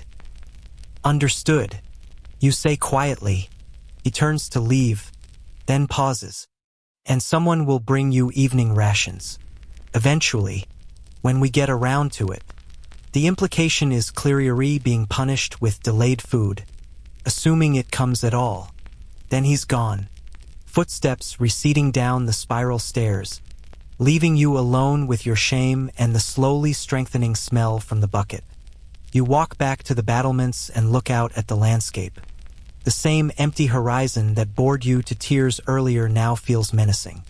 How are you supposed to tell real threats from routine movements? How are you supposed to know what's normal when you've never done this before? The answer is you're not. You're just supposed to stand here and make your best guess and accept the consequences when you get it wrong. The afternoon stretches ahead, somehow even more miserable than before. Now you're not just cold, hungry, and humiliated, probably going without proper rations, and second-guessing every shadow and dust cloud. And you still have hours to go. The afternoon sun is doing that cruel thing where it seems to pause in the sky, hanging there just to mock you. You've been checking its position obsessively since the false alarm incident, willing it to move faster, to bring this nightmare shift closer to its end. But time has apparently decided to punish you personally, stretching each minute into an eternity of regret and cold. Your legs are beyond pain now. They've transcended into some new state of existence where they're technically still attached to your body but feel like they belong to someone else, someone who made terrible life choices and ended up in a medieval watchtower. You've tried sitting, standing, leaning, pacing, and every position is equally miserable. The stone is too cold to sit on for long. Standing makes your knees ache. Leaning against the battlements just transfers the cold directly into your spine. The isolation is getting to you in ways you didn't expect. It's not just that you're alone, you've been alone before. It's the specific quality of this aloneness, trapped in a vertical stone tube with nowhere to go and nothing to do. You're surrounded by landscape, can see for miles in every direction, can observe the village and the farms and the roads, but you're completely cut off from all of it. You're a ghost in your own watchtower, present but not participating, watching life happen at a distance. Your mind keeps replaying the false alarm, each iteration adding new layers of humiliation. You imagine the villagers talking about you right now. Did you hear about the new watchman? Rang the bell for Lord Blackwood's patrol. Can't tell his arse from his elbow. That one. The story will probably spread. Edmund will hear about it and feel vindicated in his low opinion of whoever replaced him. You'll be known as the idiot who panicked at routine military movements. The paranoia is setting in too. Every time you see movement now, you freeze, terrified of making another mistake. A bird takes flight from a distant tree and your heart rate spikes before you realize what it is. A farmer moves his cattle across a field and you watch for 5 full minutes, trying to determine if cattle movements could somehow be threatening. The wind shifts some branches and you actually take a step toward the bell before stopping yourself. This is psychological torture. You're supposed to watch for threats, but you've been punished for identifying a threat incorrectly, which means now you're paralyzed with indecision. What if something real happens and you don't ring the bell because you're afraid of being wrong again? What if raiders actually do appear and you hesitate, and people die because you were too embarrassed to raise another alarm? Medieval Watchtower duty isn't just about physical endurance, it's about carrying the weight of responsibility with no training, no support, and consequences for both action and inaction. You're damned if you do, damned if you don't, and damned either way if you're just trying to survive 16 hours in a freezing stone cylinder. The sun finally moves perceptibly lower. You calculate maybe 90 minutes until sunset, assuming your timekeeping skills haven't completely deteriorated. 90 minutes until someone comes to relieve you, assuming anyone remembers, assuming they're not punishing you by leaving you here overnight. That thought sends a fresh wave of panic through you. What if they do leave you overnight? What if this is part of the punishment? You rang a false alarm, so now you get a double shift? You have no more food. Your ale is long gone. The bucket situation is already dire and will only get worse. The temperature is dropping and will plummet once the sun sets completely. You could die up here. People have probably died in watchtowers before from cold, from falling on those stairs, from sheer despair. Medieval record-keeping wasn't great about tracking the deaths of unimportant people, so you could just become another unnamed casualty. A body found frozen in a tower come morning. Stop it, you tell yourself. You're spiraling. The isolation and stress are making you catastrophize. Someone will come. Edmund came every day, so they have a system. They're not going to let you die up here. Probably. You try to distract yourself by taking another inventory of your surroundings, but there's nothing new to discover. Same battlements, same arrow slits, same bell that you're now afraid to touch. Same bucket that's somehow smelling worse as the temperature drops, which shouldn't be possible, but medieval sanitation defies logic. The village below shows signs of evening activity. Smoke from cooking fires rises in thicker columns. People are heading home from fields and workshops. Normal life, continuing normally, while you're trapped in your stone prison counting the minutes until freedom. A dog barks somewhere, the sound carrying clearly in the cold air. You watch a child, just a small figure from this distance, running between houses, probably being called in for supper. The mundane details of village life that you took for granted this morning now seem impossibly precious. The ability to move freely, to go inside a warm house, to sit at a table with other people and share a meal, even if the meal is terrible. You've been on this tower for maybe 12 hours and you're already having a psychological breakdown. How did Edmund do this for weeks? Maybe months? How does anyone maintain sanity in these conditions? The answer comes to you slowly. They probably don't. They probably all go a little mad up here, in their own ways. Some drink more. Some talk to themselves or the rats.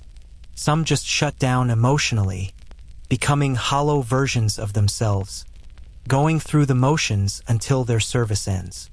Medieval mental health wasn't exactly a priority. People had vague concepts of melancholy or madness, but the idea that your working conditions could systematically destroy your psychological well-being wasn't really acknowledged. You just did your duty until you couldn't anymore, and then someone else took your place and went through the same grinding process. Historians still argue whether medieval people experienced trauma and mental illness the same way modern people do, or whether cultural differences changed how psychological stress manifested. But standing here now, cold and isolated and spiraling into dark thoughts, you're pretty sure the human brain hasn't changed that much. This sucks in 1320 and it would suck in any century. The temperature is definitely dropping now. The sun's warmth, minimal as it was, is fading. Your breath is visible, little clouds of vapor that disperse quickly in the wind. Your fingers are so cold they've gone past painful into numb. Your toes are probably frostbitten, you can't feel them anymore, which seems bad. You try the old survival trick of moving to generate heat, doing little hops and arm swings on the platform. It helps marginally, gets your blood flowing, but you can't maintain it. You're too tired, too hungry, too depleted. After a minute of movement, you're exhausted and have to stop, and the cold rushes back in immediately, worse than before because now you're sweaty under your clothes. The platform feels smaller now, the walls closer. The tower has been shrinking all day, or maybe you've been expanding in your misery, but either way the space is claustrophobic in a way it wasn't this morning. The sky above feels simultaneously too open and too far away. You're exposed and trapped at the same time. A raven lands on the battlements, huge and black, and stares at you with eyes that look disturbingly intelligent. Medieval people believed ravens were omens, messengers of death, and right now you're inclined to agree with their superstitions. The bird tilts its head, makes a croaking sound that echoes off the stones, then flies away with heavy wing beats. Even the scavenger birds are abandoning you. The light is changing, taking on that golden quality that happens right before sunset. It's beautiful, objectively, the way it illuminates the hills, makes the village glow, paints the landscape in warm tones. But beauty doesn't make you warm. It doesn't fill your stomach or ease your aching legs or solve the bucket problem or undo your humiliation. You watch the sun sink toward the horizon and calculate. Maybe an hour now, maybe less. The longest shift of your life is almost over. Unless it's not. Unless no one comes. Unless this is your life now. An endless cycle of cold and hunger and isolation and fear, punctuated by brief moments of terror when you have to decide whether something is a real threat or just another routine patrol. Your mind is playing the worst trick of all now. You're starting to prefer the boredom to the action. At least when nothing was happening, you couldn't fail. At least when the horizon was empty, you couldn't make mistakes. The moment of actual purpose, the thing you'd been waiting for all day, turned out to be worse than the waiting itself. You lean against the battlements and close your eyes for just a moment, trying to center yourself, trying to hold onto some fragment of sanity for the final stretch. When you open them, the sun has dropped noticeably lower. Time is still moving, still dragging you toward either relief or further nightmare. The watch continues. The cold deepens. The tower holds you in its stone grip. And you watch, because that's all you can do. Watch and wait and try not to break completely before Samyonian comes to release you from this vertical hell. The sun has finally set, bleeding out across the western horizon in shades of orange and purple that would be poetic if you weren't currently experiencing the worst night of your life. And it is night now, proper night, with darkness creeping across the landscape like spilled ink, swallowing the village and the fields and the roads until all you can see are scattered points of firelight below. The temperature has dropped catastrophically. Whatever cold you experienced during the day was a gentle preview compared to this. The wind has picked up too, howling across the open platform with a sound that's almost alive, almost screaming. Your cloak is worse than useless, it's just a thin layer of wool between you and the kind of cold that makes your bones ache, that makes you think you'll never be warm again, that makes you understand on a visceral level why medieval people believed in hell. Hell wasn't fire and brimstonite, was this eternal cold and darkness and isolation. You can't see the horizon anymore. The watch has become meaningless because you can't watch anything. The darkness is absolute beyond the small radius of your vision. Any army could be out there, any threat could be approaching, and you'd have no idea until they were literally at the tower door. The irony is crushing. You're here to provide early warning, but at night you're essentially useless. The stars are out, brilliant and cold, more stars than you've ever seen in your life because light pollution doesn't exist yet. The Milky Way stretches across the sky like a river of diamonds, and in any other circumstances you might find it beautiful. Right now, it just emphasizes how small you are, how alone, how utterly insignificant in the vast darkness. Your relief hasn't come. The sun has set and no one has appeared to release you from duty. You keep glancing at the stairwell, expecting to hear footsteps, but there's nothing. Just wind and darkness and the occasional sound of the tower itself settling, creaking, breathing its stone breath. Maybe they forgot about you. Maybe the false alarm pissed them off so much they've decided to leave you here overnight as punishment. Maybe Edmund is down in the village right now, warm by a fire, deliberately taking his time, letting you suffer a few extra hours to teach you a lesson about crying wolf. Or maybe something worse has happened. Maybe raiders actually did come from a direction you couldn't see in the darkness, and the village is currently being sacked while you stand here useless and unaware. Maybe everyone is dead and you're the only one left, abandoned in your tower while the world below burns. Stop. Stop spiraling. You're cold and exhausted and your mind is playing tricks. The village lights are still there, you can see them, flickering through the darkness. Life continues below. No one is dead. You're just forgotten. Temporarily. The darkness does something to sound. Every noise is amplified, distorted, transformed into something sinister. The wind sounds like voices. You swear you can hear words in it. Whispers and murmurs that make no sense but set your teeth on edge. The tower creaks and groans. And your medieval brain, because you've been here long enough that you're thinking like a medieval person, now starts supplying explanations. Ghosts. Spirits.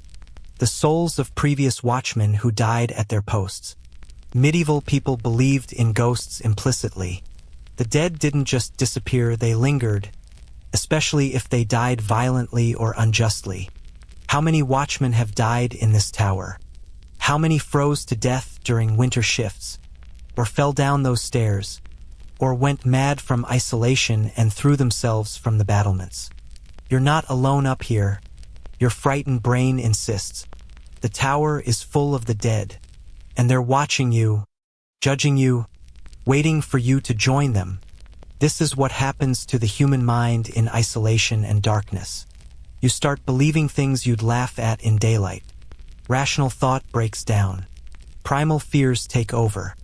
Medieval superstitions suddenly seem not just plausible but obvious.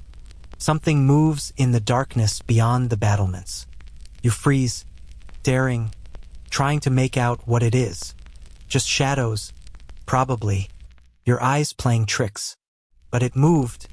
You're sure of it. A shape, darker than the surrounding darkness, shifting near the tree line.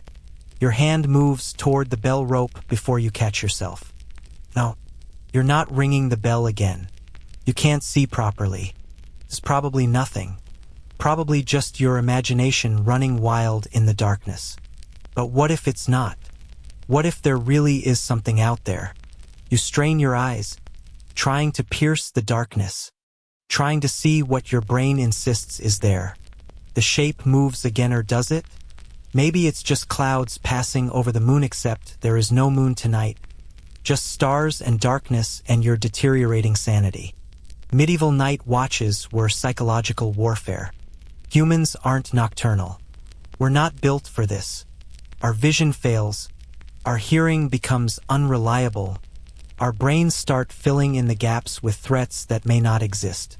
And medieval people, without any understanding of psychology or perception, just had to endure it, night after night, telling themselves that the sounds and shadows were just sounds and shadows. Probably. Historians still argue whether night watches were actually effective or just security theater that destroyed men's minds for minimal tactical benefit. You're currently experiencing the destroyed mind part firsthand.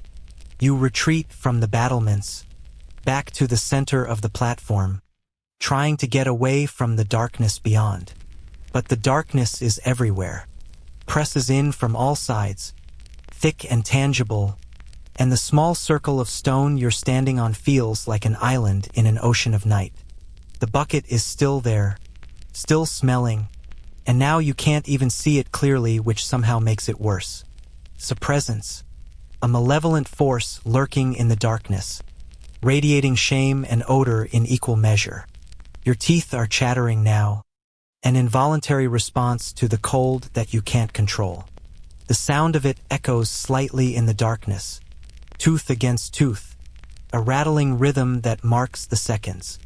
You've lost all feeling in your extremities.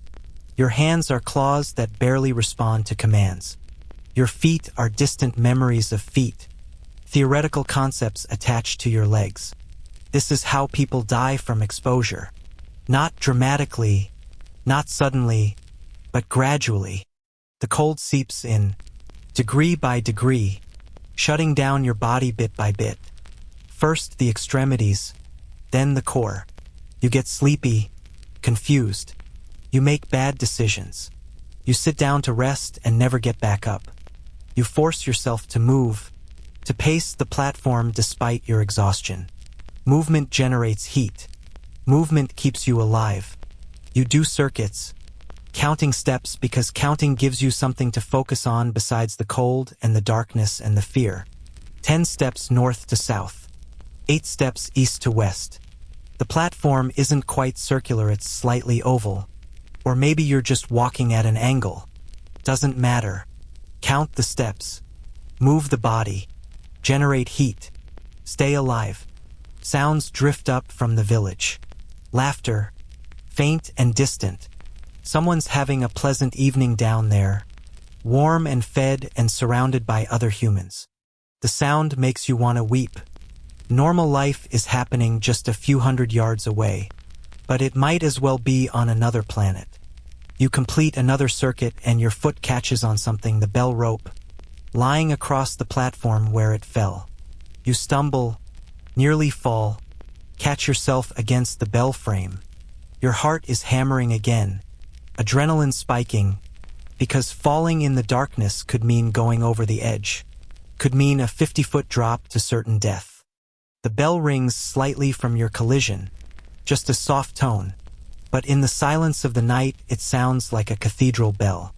You freeze, waiting to see if anyone reacts below. No sounds of alarm. No one comes running. Apparently, a single soft bell tone doesn't constitute an emergency. Good to know. You sink down next to the bell frame, needing to rest despite the cold stone. Your legs are done. They've carried you through this entire nightmare shift and they're staging a final rebellion. Sitting is miserable, but standing is impossible. The darkness seems to deepen. Or maybe your eyes are just adjusting, showing you more of the nothing that surrounds you. The stars will slowly overhead, constellations that medieval people used for navigation and timekeeping. You try to remember the ones you know, the Big Dipper, Orion, Cassiopeia, but the cold has made your brain sluggish and you can't quite grasp the patterns. Medieval astronomers believed the stars were fixed to crystalline spheres that rotated around the Earth. Looking up now, you can almost see it their way. The sky does look solid, like a dark dome punctured with light. The pre-Copernican worldview wasn't stupidity, it was reasonable observation without the tools to understand what they were seeing. A sound from the stairwell makes you scramble to your feet so fast you nearly black out. Footsteps. Actual human footsteps. Heavy and deliberate. Climbing toward you. Relief floods through you so powerfully it's almost painful. Someone is coming. Your shift is ending. This nightmare is almost over. The footsteps get closer, and a figure emerges from the stairwell darkness. Edmund, carrying a small oil lamp that seems impossibly bright after hours of nothing but starlight. His face is haggard as ever, but right now he looks like an angel of mercy. "You survived," he says, and there might be the faintest hint of surprise in his voice. "Barely," you croak. Your voice sounds wrong, rough from disuse and cold. "Tower's yours now," you say, the words tumbling out. "I rang the bell earlier. False alarm. Lord Blackwood's patrol. I didn't know. No one told me." Edmund nods, unsurprised. "Happens to everyone first week. You'll learn." First week? The implication that you'll be doing this again, that this is just the beginning, nearly breaks you on the spot. "Go," Edmund says, gesturing toward the stairs. "Before you freeze to death. I've seen it happen." You don't need to be told twice. You stumble toward the stairwell, toward escape, toward the promise of warmth and rest and an end to this ordeal. The stairs loom dark and treacherous, but you don't care. Down is the only direction that matters. Edmund settles into position at the battlements, and his lamp stays behind him. The moment you descend below the platform level, you're in complete darkness again, navigating by feel and memory and desperate hope. One step at a time. Hand on the wall. Don't fall. Don't think about falling. Just move. The darkness swallows you, but it's different now.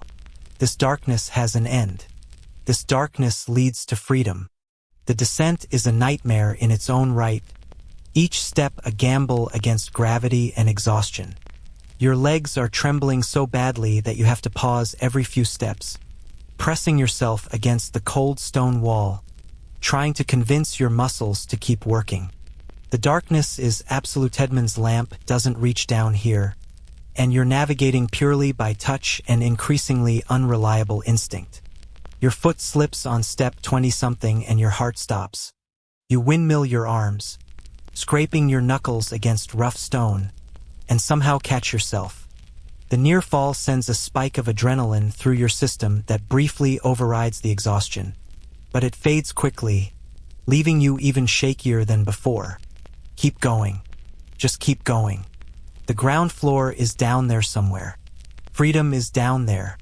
You can collapse once you reach the bottom. The spiral seems longer than you remember. Have you been going down for 5 minutes or 50? Time has lost all meaning, stretched and compressed by exhaustion and relief and the lingering effects of 16 hours of psychological torture. Your hand trails along the central column, then the outer wall, then back to the column, a rhythm that's the only thing keeping you oriented in the darkness. Finally, your foot hits the ground floor and you nearly sob with relief. The doorway is visible as a slightly less dark rectangle in the darkness, and you stumble toward it like a drowning person toward air. The night air outside feels almost warm compared to the exposed watch platform, even though it's objectively freezing. You stand outside the tower for a moment, breathing hard, trying to process that you're done. The shift is over. You survived. The walk back to the village should be easy. It's all downhill, and your eyes are adjusting to the starlight enough to make out the path. But your body has other ideas. Your legs feel like they're made of wet rope, barely holding you upright. Each step requires conscious effort, and halfway down the hill you have to stop and lean against a tree because the world is spinning and your vision is going dark at the edges. Don't pass out, you tell yourself. Not here. Not in the cold. Get to shelter first. Then you can collapse. You force yourself upright and continue down, step by agonizing step. The village lights grow closer, blessed points of warmth in the darkness. You can smell smoke from cooking fires, and the scent makes your empty stomach cramp with hunger. Your house, well, is not really your house. It's just the dwelling you were assigned when they conscripted you for tower duties at the edge of the village. A small wattle and daub structure with a thatched roof, barely more than a single room with a dirt floor and a fire pit. But right now it represents everything you've ever wanted. Walls, a roof, somewhere to lie down. The door is a simple wooden affair, and your numb fingers fumble with the latch for what feels like hours. Finally, it swings open and you stumble inside, pulling it shut behind you.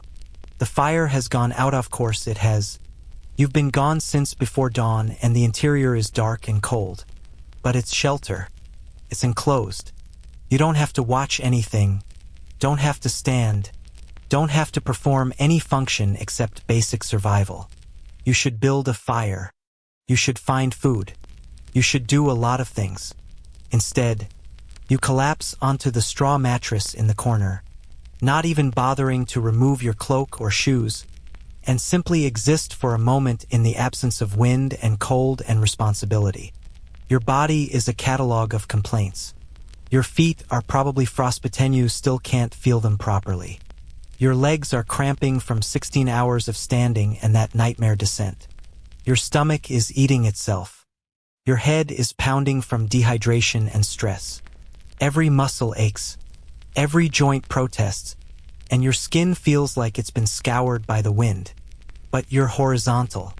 You're not watching. You're not in that goddamn tower. The relief is so intense it's almost painful, like blood returning to a numb limb.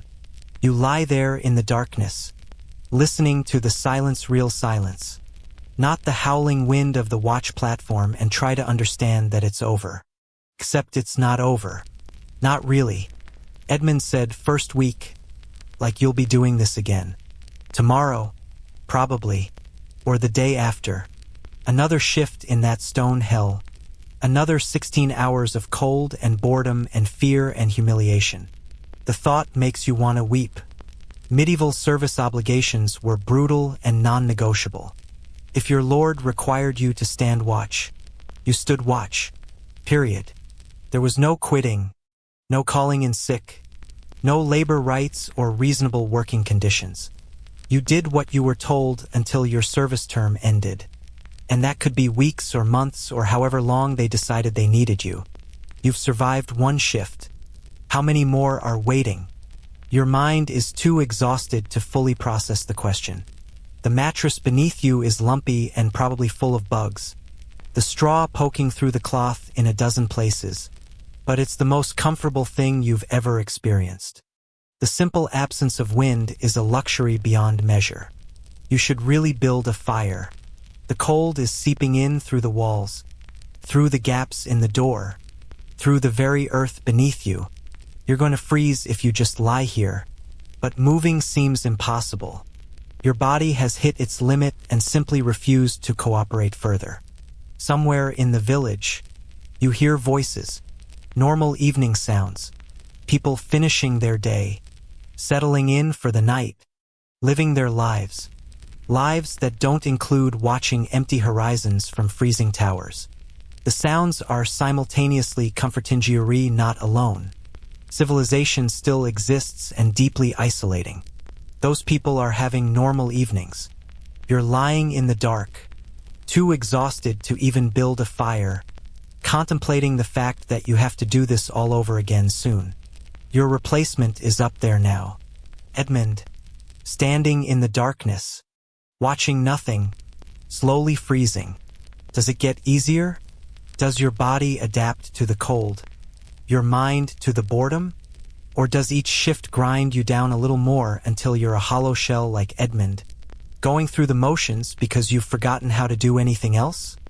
Historians still argue whether medieval people experienced trauma from their service obligations, or whether the lack of alternative options and different cultural expectations meant they processed these experiences differently. But lying here now, your body broken and your mind frayed, you're pretty sure trauma is trauma regardless of the century. You're pretty sure 16 hours in that tower has changed something fundamental in you, has shown you a kind of suffering that you won't easily forget. You finally muster the energy to sit up, though every muscle protests. A fire. You need a fire.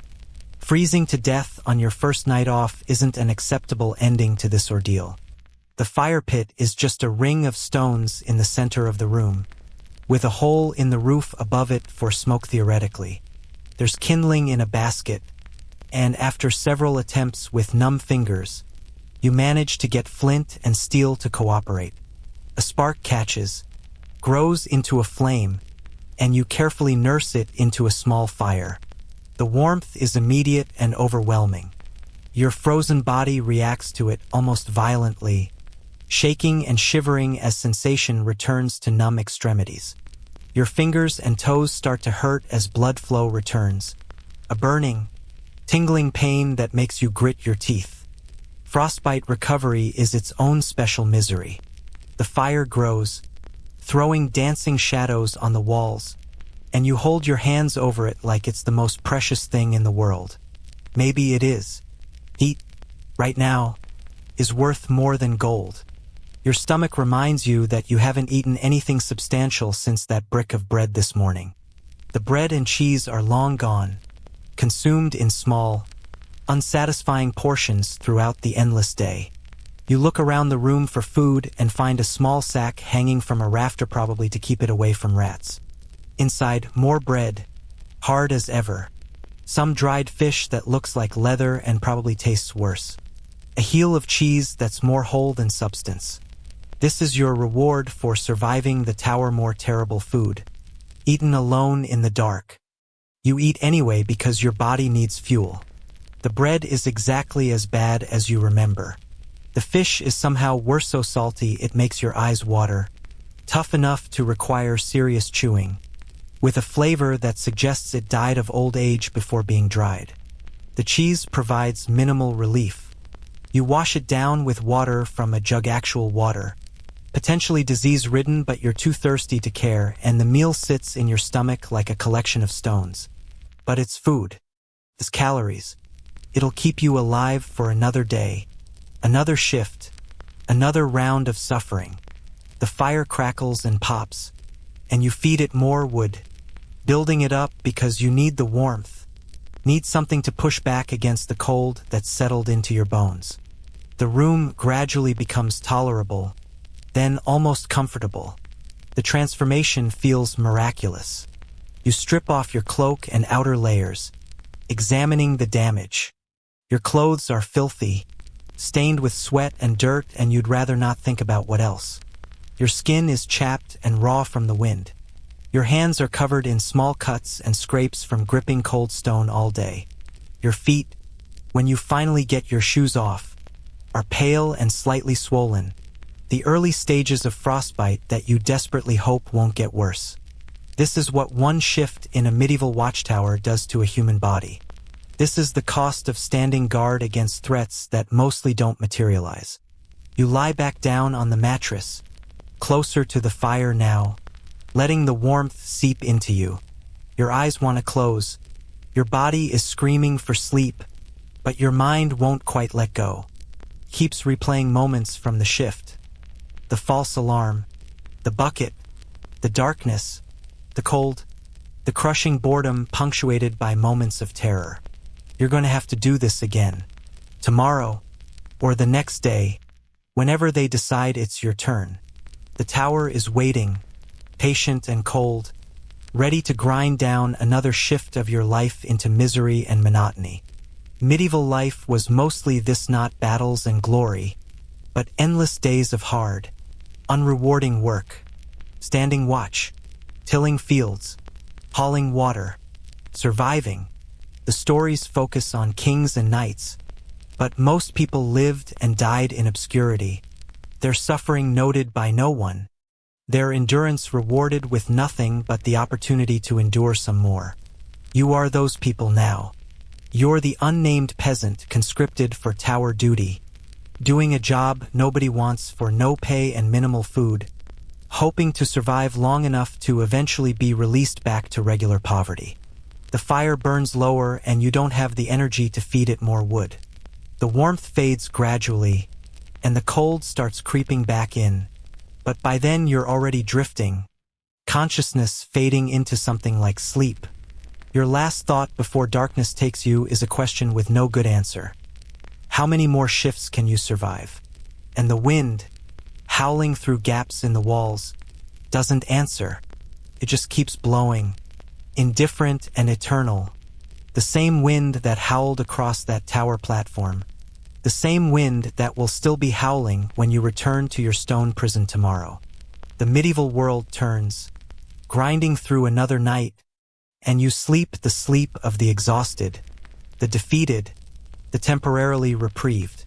Tomorrow will come too soon, but for now, you drift in the blessed absence of watching, the simple mercy of rest, knowing that the tower stands empty for someone else now, and for these precious hours. It's not your problem. Sleep takes you, finally, and for a while at least, the Watchtower releases its grip. For a while. The shift is over, but the memory of it lingers like a bruise that won't quite fade. You've learned what those towers really were: not romantic outposts of medieval valor, but vertical prisons of cold and isolation, where ordinary people stood watch against emptiness until either their shift ended or they broke under the weight of it. The stones remember every watchman who climbed those stairs, every false alarm, every desperate hour of waiting for relief that came too slowly. And tomorrow, when the sun rises again over those empty hills, someone else will make that climb, will take up the watch, will learn the same bitter lessons about boredom and cold and the specific misery of medieval military service. The tower stands patient in the darkness, waiting. It always waits, and it's always hungry for the next soul foolish enough, or unfortunate enough, to answer the call to watch. Your body will recover. In time, the frostbite will heal, the exhaustion will fade, but something else remains: a deep, bone-level understanding of what it meant to serve in those towers, to be the forgotten ones who stood guard while the world slept, who rang bells that mostly went unneeded, who survived hours that felt like years in stone cylinders that cared nothing for human comfort or dignity. You wouldn't last a day in a medieval watchtower. Not really. Nobody would. But somehow, people did. Shift after shift, day after day, they climbed those stairs and stood their watch and came down changed by it, carrying the weight of that experience into whatever came next. The fire has burned down to embers now, casting a soft, dying glow across the room. Your breathing has slowed, deepened, falling into the rhythm of true sleep. Outside, the night continues its ancient pattern, stars wheeling overhead, wind moving through empty fields, the tower standing silent on its hill. And in that tower, Edmund watches, as someone watched before him, as someone will watch after. The cycle continues, medieval and merciless, grinding through lives with the patience of stone and the indifference of winter. Rest now. The tower will still be there tomorrow, waiting with its cold embrace and empty horizons. But for tonight, at least, you're free.